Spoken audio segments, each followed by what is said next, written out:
లడ్డూ పంచాయతీ.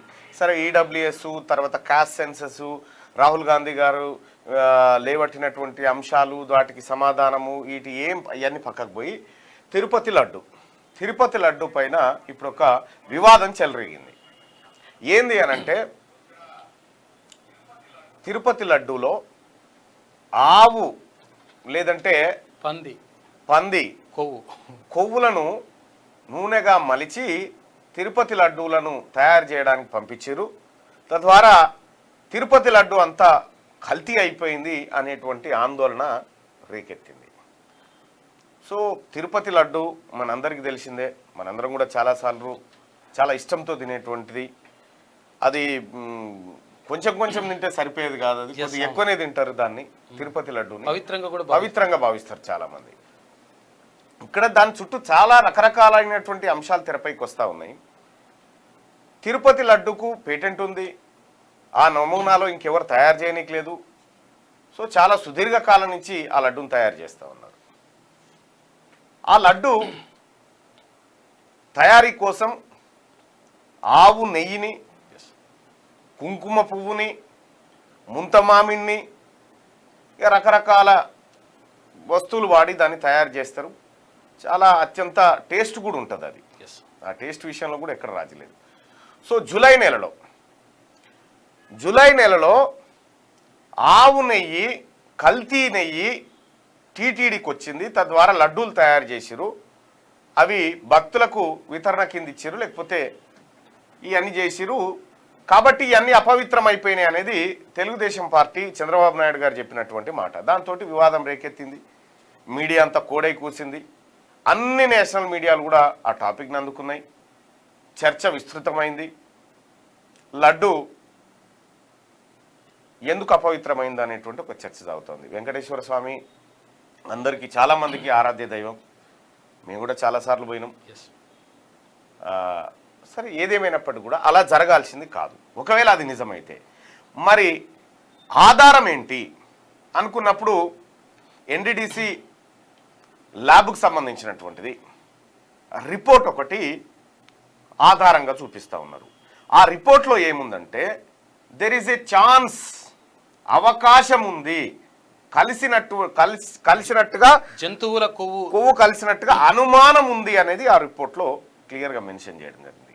ఖచ్చితంగా ఉందనేటువంటి మాటను ఆ ల్యాబ్ కూడా చెప్పలేదు, కానీ అనుమానం ఉందనేటువంటి మాటను అటు ల్యాబ్ చెప్పడం, ఇటు చంద్రబాబు గారు చెప్పడం, టీటీడీ ఈవో చెప్పడం, వీళ్ళందరూ ముక్త కంఠంతో చెప్పడంతో అది వార్త అయింది. వెంటనే ప్రతిపక్షానికి, అక్కడ ఉన్నటువంటి జగన్మోహన్ రెడ్డి ప్రభుత్వానికి, ప్రతిపక్షానికి అంటుకుంది. జగన్మోహన్ రెడ్డి కావాలనే తిరుమల కొండల్ని అపవిత్రం చేయడం కోసం ఈ రకమైనటువంటి విధానాన్ని అవలంబించండి అనేది టీడీపీ పక్షం చేస్తున్నటువంటి ఆరోపణ. దానికి జగన్మోహన్ రెడ్డి చెప్తున్నటువంటి మాట ఏంటంటే, ఇది తన ఎన్నికల్లో ఇచ్చినటువంటి గ్యారంటీలను అమలు చేయడం విఫలమైనందుకు డైవర్షన్ పాలిటిక్స్, అటెన్షన్ డైవర్షన్ పాలిటిక్స్కు చంద్రబాబు తెరలేపిండు అనేది ఇక్కడ జగన్మోహన్ రెడ్డి చెప్తున్నటువంటి మాట.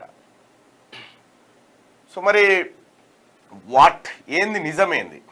నిజమేంది అనేది మనం కూడా ఒకసారి ఫ్యాక్ట్ చెక్ చేసుకున్నప్పుడు, ఈ ఎన్డీడీసీ ల్యాబ్ ఏదైతే ఉందో మనం ఒకసారి చూసుకుంటే, ఇది గుజరాత్లో ఉంటుంది.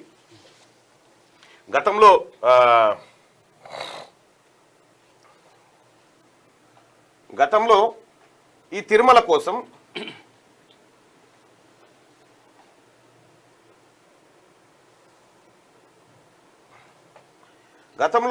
తిరుమల లడ్డు తయారీ కోసం నందిని పాలను వాడేవాళ్ళు.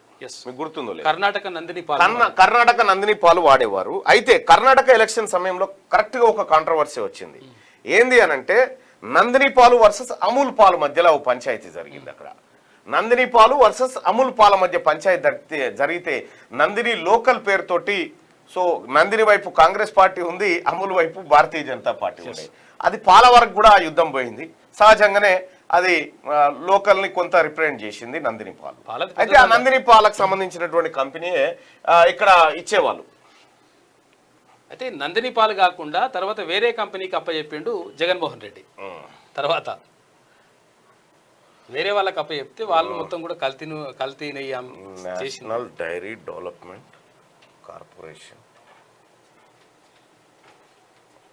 కదా, మొత్తం టోటల్ కొట్టేసి అయిపోతాయి.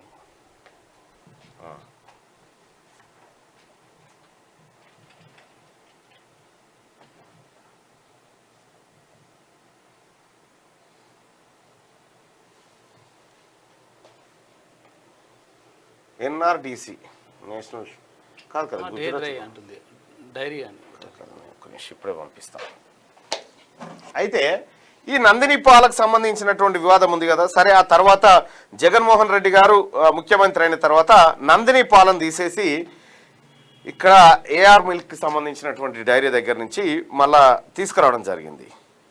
అయితే ఈ వివాదానికి అంతటికీ మూల కారణం ఏందనంటే ఎన్డీడీబీ, అదే నేషనల్ డైరీ డెవలప్మెంట్ బోర్డు, ఇది కారణం. ఈ ఎన్డీడీబీ కారణం. వీళ్ళు ఏం చేస్తారంటే చాలా రకాలైనటువంటి కంపెనీల దగ్గర నుంచి పాలను సేకరించి దాని క్వాలిటీ, దాని క్వాంటిటీ, దాని వివరాలన్నింటినీ రిపోర్ట్ రూపంలో అందజేస్తారు. ఇదే అసలైనటువంటి కారణం. అయితే సారీ ఎన్డీడీబీ నేను మర్చిపోయాను. అయితే అది ఏం పురుగా చూడు ఒకసారి, ఇది కారణం. ఇక్కడ నందిని పోయి ఏఆర్ వచ్చింది, తమిళనాడుకు సంబంధించింది వచ్చింది. ఈ తమిళనాడుకు సంబంధించినటువంటి ఆ డైరీ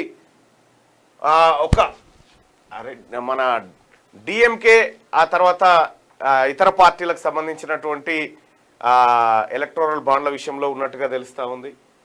సో ఇది మొత్తానికి ఆ డైరీ మీద కోపమా లేకపోతే నిజంగానే దాంట్లో కలిసిందా అనేటువంటిది విచారణలో తేలాల్సినటువంటి అంశం. కానీ ఇక్కడ ఈ ఎన్డీడీసీ ఏదైతే ఉందో ఇది పవిత్రమైనటువంటి డైరీగా మనం అందరం భావించి పవిత్రంగా వీళ్ళు రిపోర్ట్ ఇవ్వగలుగుతారు అనేటువంటి అంశాలను చాలామంది ఉటంకిస్తూ ఉన్నారు. సో వాస్తవానికి ఈ ఎన్డీడీసీ సంగతి ఏంటంటే ఎన్డీడీసీ పైన కోబ్రా పోస్ట్ ఎప్పుడో దీని కథ అంతా బయటపెట్టింది. 475 కోట్ల అవకతవకలు జరిగినాయి. ఇందులో కొంతమంది గుజరాతీలు చేరి దీన్ని కొల్లగొట్టిరు అనేది దానిపైన కోబ్రా పోస్ట్ ఒక 2019లోనే చేసింది. ఇది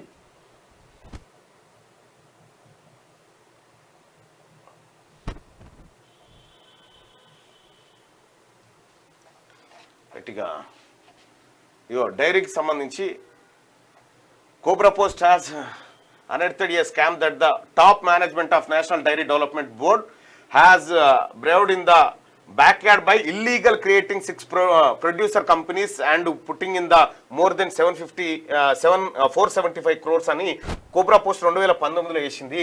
అయితే దీనికి సంబంధించినటువంటి పవిత్రత ఏ పాటిదని చెప్పి ఒకసారి చూసినప్పుడు ఈ డైరీలోంచి వచ్చేటువంటి ప్రతిదీ నమ్మడానికి కూడా వీల్లేదు. ఎందుకంటే వాళ్ళు అక్రమంగా కొన్ని కార్యకలాపాలకు పాల్పడ్డారు ఎన్డీడీబీ వాళ్ళు. కాబట్టి దాన్ని కూడా పవిత్రంగా భావించడానికి లేదు.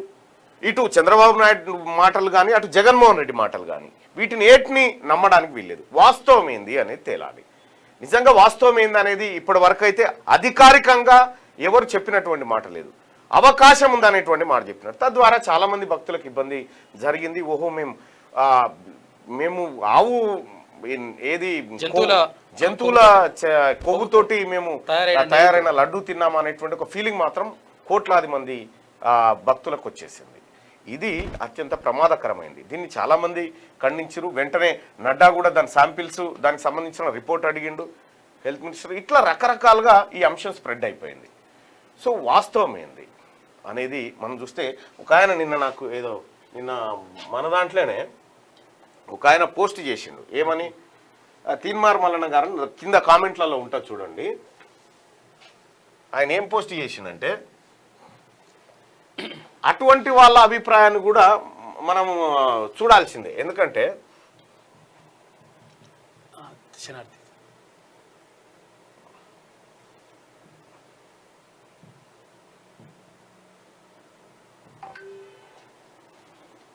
అటువంటి వాళ్ళ అభిప్రాయాన్ని కూడా మనం చూడాల్సినటువంటి అంశం ఉంది. ఎందుకంటే ఆయన కొంచెం డిఫరెంట్గా ఈ లడ్డుకు సంబంధించిన వార్త ఎక్కడుంది,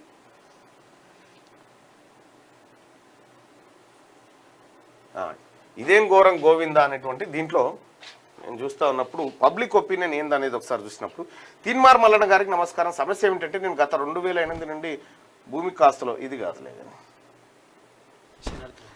తిరుమల శ్రీవారి భయపడుతున్నారంటే తన ఎదురుగా జరిగేది దేవునికి తెలియదా? తెలియకపోతే దేవుడు ఎలా అయ్యాడంటే మనం చెప్తేనే తెలిసిందా?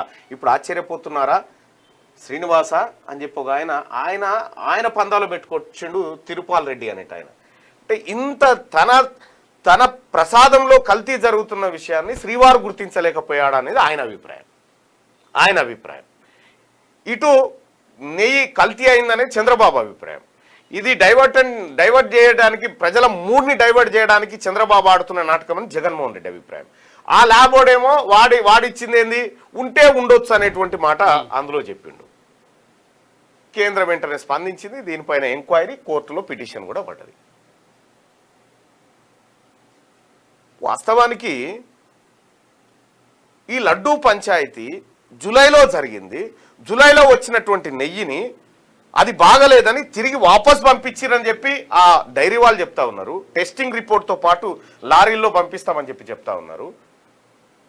మరి ఇక్కడ జూలై పంచాయతీ సెప్టెంబర్లో స్టార్ట్ అయ్యి జూలై, ఆగస్టు, సెప్టెంబర్ 2 నెలలు భక్తులను ఇంతమందిని గందరగోళానికి గురి చేయాల్సినటువంటి అంశం ఎందుకు తెర మీదకి వచ్చింది? దీని వెనకాల ఇంకేమన్నా మతలాబు ఉందా 2 నెలల అనేది మనలాంటి వాళ్ళందరం కూడా ఆలోచించి ప్రజలకు చెప్పాల్సినటువంటి అవసరం ఉంది. ఏకంగా బీబీసీ కూడా లైవ్ పెట్టింది తిరుమల లడ్డు విషయంలో.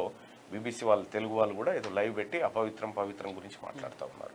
సరే, ఏదేం మాట్లాడినా వీటి మాటున మరుగున పడేటువంటి అంశాలు ఏమైనా ఉన్నాయా ఒకసారి చూడాల్సినటువంటి అంశం ఉంది. ఎస్, శ్రీనివాసుడు అంటే, తిరుమల శ్రీవారు అంటే అందరూ ఇలవేల్పుగా కోల్చుకుంటారు, చాలామంది ఆరాధ్య దైవంగా కోల్చుకుంటారు. వాళ్ళందరి మనోభావాలు దెబ్బతిన్న మాట వాస్తవం, అది దెబ్బతినకూడదు. కానీ ఎందుకు ఇది ప్రధాన అంశంగా మారింది? జూలై నెలలో ఈ కొత్త ప్రభుత్వం ఎప్పుడు ఏర్పడ్డది? నిన్నటికి 100 days అయింది ఏపీలో. అంటే దాదాపు 3 months అయిపోయింది. 3 months అయిపోయింది. అంటే 3 months అయిపోయిందంటే ఈ ప్రభుత్వమే ఉంది అప్పటికి. అవును, 1 month 10 days అన్నట్టు ఈ ప్రభుత్వమే ఉంది. 40 days అయింది అప్పటికే. సో ఇది కొంచెం ఏదో జరుగుతా ఉంది అనేటువంటి అనుమానం అయితే వస్తా ఉంది బాయ్ సాబ్. దీని వెనకాల ఏదో సంథింగ్ అయితే జరుగుతూ ఉంది, ఉత్తరం లేదు. ఇంకా నేను వీలైనంత వరకు ఎంక్వైరీ చేసే ప్రయత్నం చేస్తా. సో తిరుమల లడ్డూకు సంబంధించి ఏది జరిగినా కూడా పవిత్రంగా ఉండాల్సినటువంటి లడ్డు అది ఉండాలి. అది ఎవరు అవునన్నా కాదన్నా అది చంద్రబాబు రాజకీయ అంశమా లేకపోతే జగన్మోహన్ రెడ్డి రాజకీయ అంశమా ఇంకోటి అనేది కాదు. ఈయన వాదన చెప్తున్నాను మళ్ళా.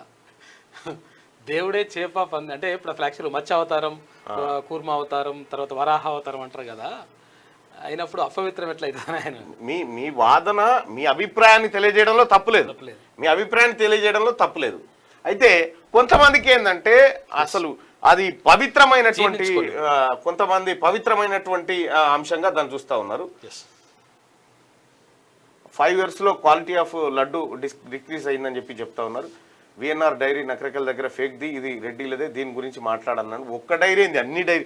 ఈ కంట్రీ డిలేట్ అంత డేంజర్ పాలింగ్ కొట్టలేదు, ఏమీ లేదు. చిరంజీవిని అడ్డం పెట్టి సేల్స్ కు దిగిరు. ఇప్పుడు ఏదో అక్కడ యాడ్ వస్తుంది.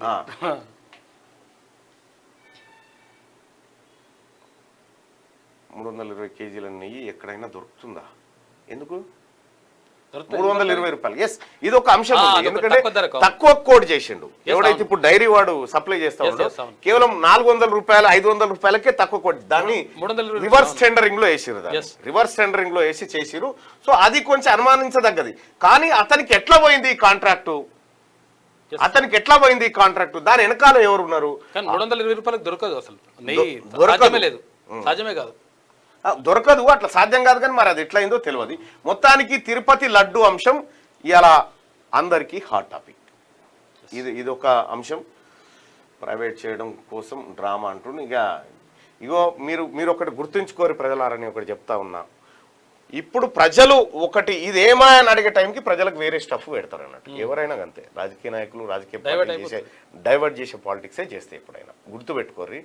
మనం వాటిని బట్టి డైవర్ట్ అయిపోతా ఉంటాం. చూడు, మనకి ఈ నిజాలు తెలియవు. ఇక క్యూ న్యూస్ ఛానల్లో పనిచేయటకు అనుభవం గల సీనియర్ వీడియో ఎడిటర్స్ కావాలను సంప్రదించవలసిన నెంబర్ 8688926084. qnewsads@gmail.com ను సంప్రదించండి. లైక్ చేయండి.